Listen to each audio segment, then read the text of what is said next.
Bonsoir à tous, on est en direct du Tetris pour une délocalisation donc de Westrack Radio.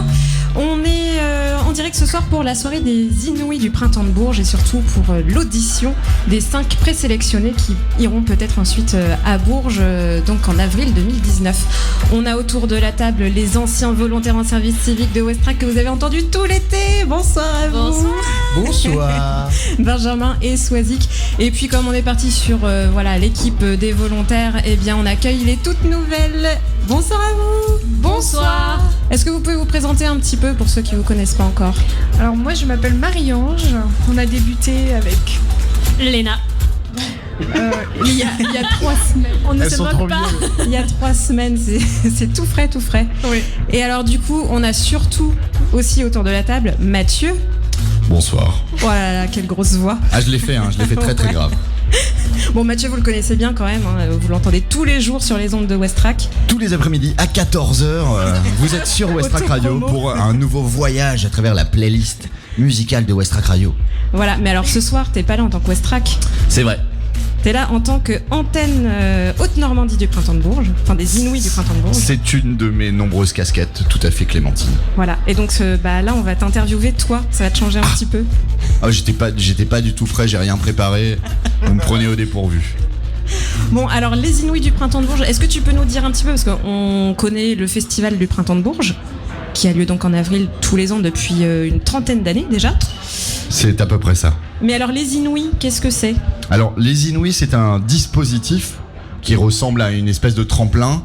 À savoir que sur le Printemps de Bourges, il y a toujours eu des scènes ouvertes dans la ville. C'est un peu ce qu'on appelait le off. Donc, il y avait toujours la programmation officielle. Et il y avait toujours plein de scènes qui s'improvisaient dans la ville. Et au bout de quelques années, l'organisation du Printemps de Bourges s'est dit, on va essayer un peu d'organiser, de structurer ce off en créant une espèce de dispositif partout en France, dans toutes les régions, pour permettre justement à chaque région d'envoyer ses meilleurs groupes pour être présentés au Printemps de Bourges.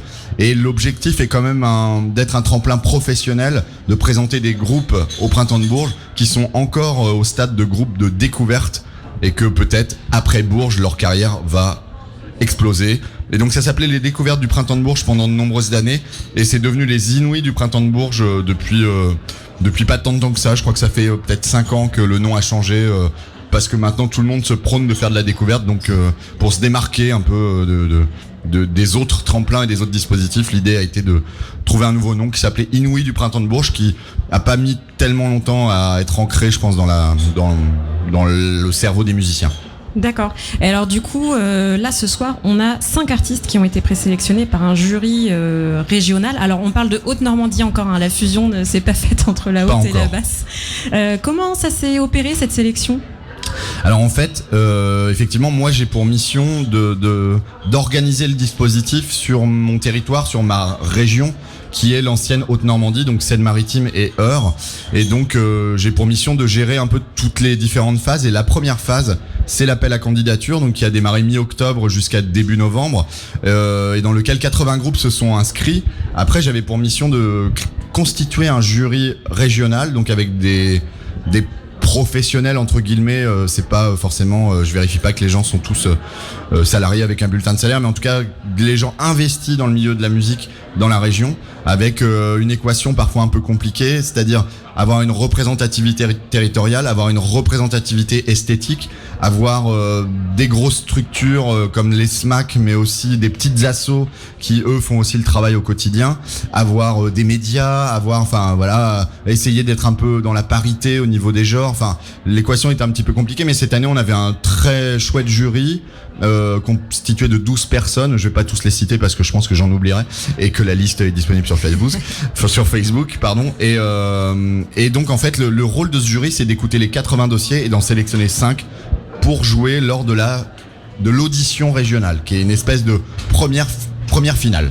Bon là du coup ce soir on a la crème de la crème du coup. Eh bien on a 5 groupes très chouettes, un beau plateau je pense où on attend aussi beaucoup de surprises, parce que c'est vrai que sur les années précédentes on avait quelques grosses pointures, des valeurs sûres. On a sorti les années précédentes Petit Biscuit, on a sorti Riles, on a sorti Mankins qui maintenant ont une carrière internationale pour la plupart.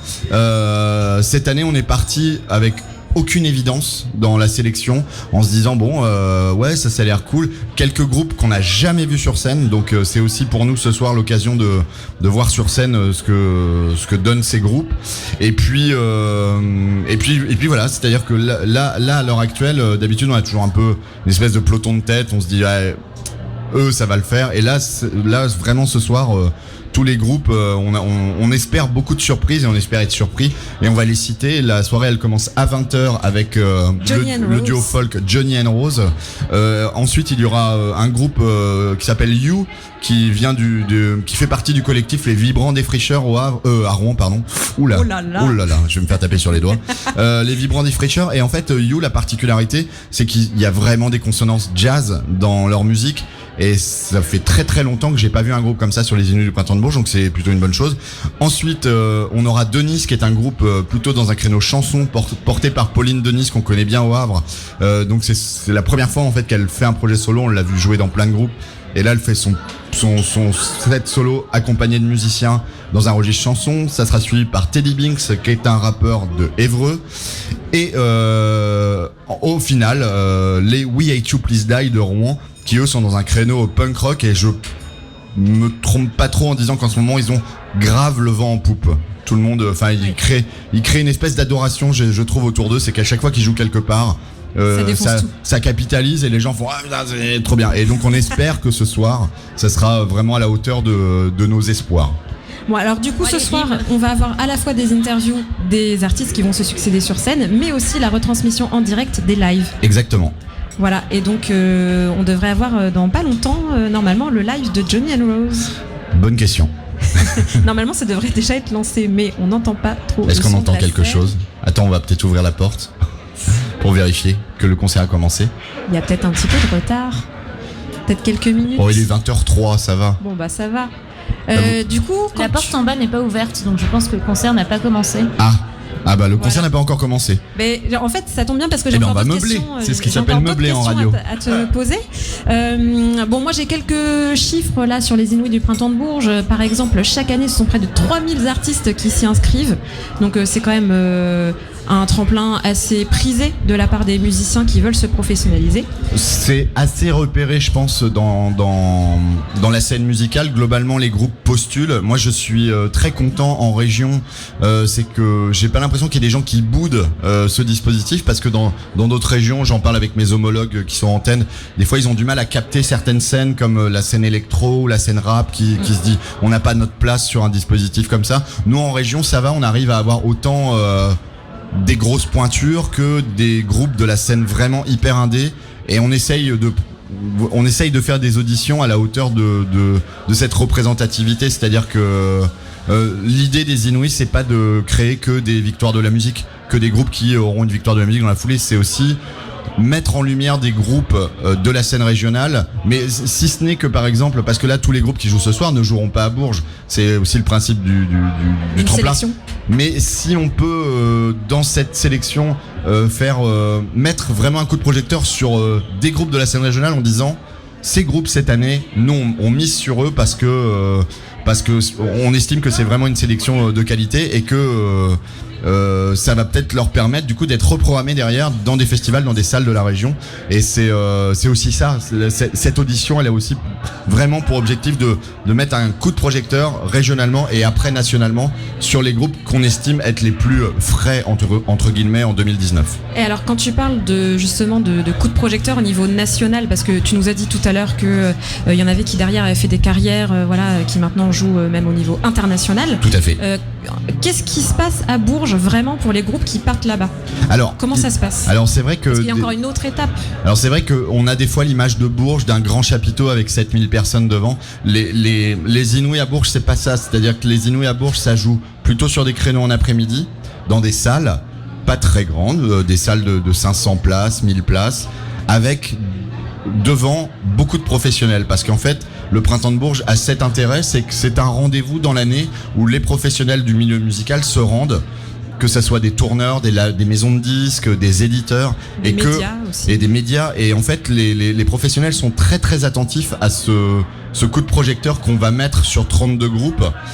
Et ce qui déstabilise aussi les groupes des fois, c'est qu'ils se retrouvent des fois à jouer devant un public de professionnels qui n'est peut-être pas un vrai public, Qui parce que c'est pas forcément c'est pas forcément des gens qui vont réagir, qui vont se mettre à sauter dans tous les sens et applaudir à tue-tête à la fin de chaque morceau. Donc des fois les groupes sont déstabilisés, mais c'est un exercice intéressant.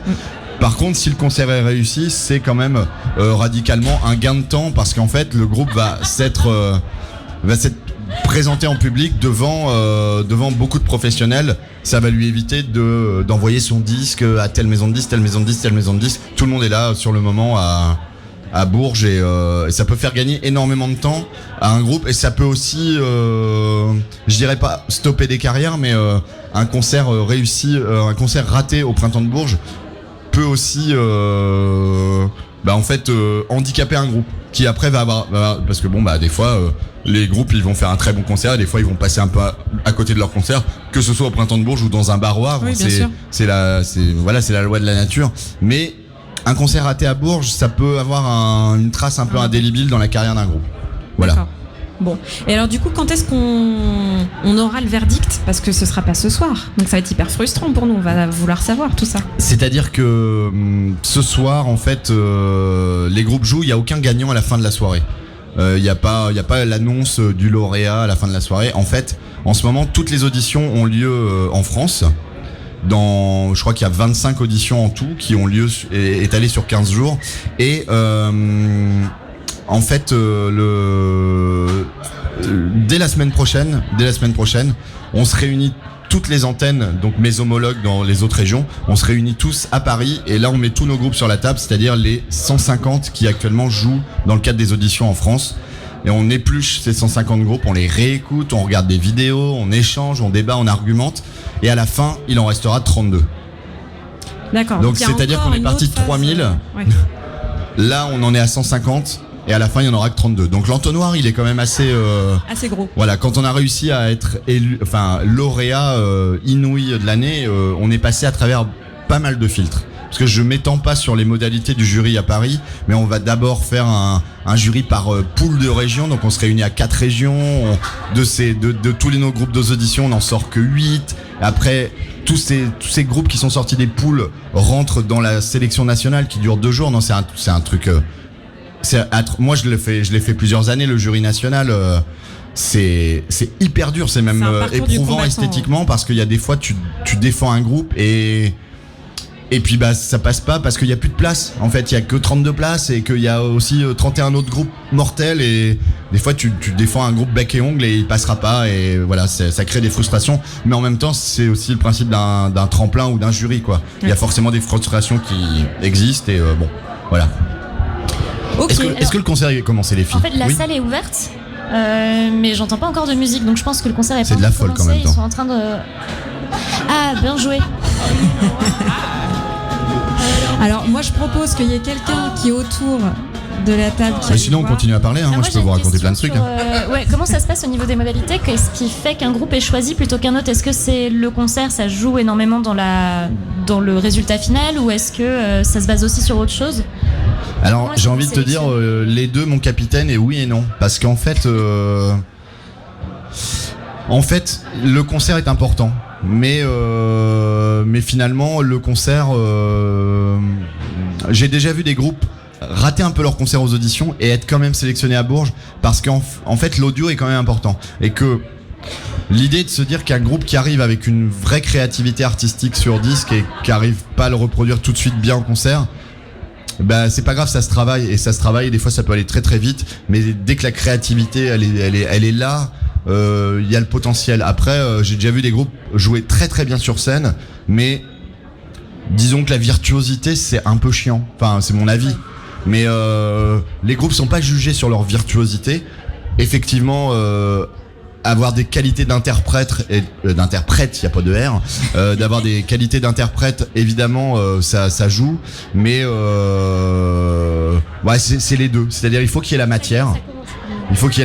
Et en même temps, il faut que le concert soit pas trop pourri, quoi. On va se dire.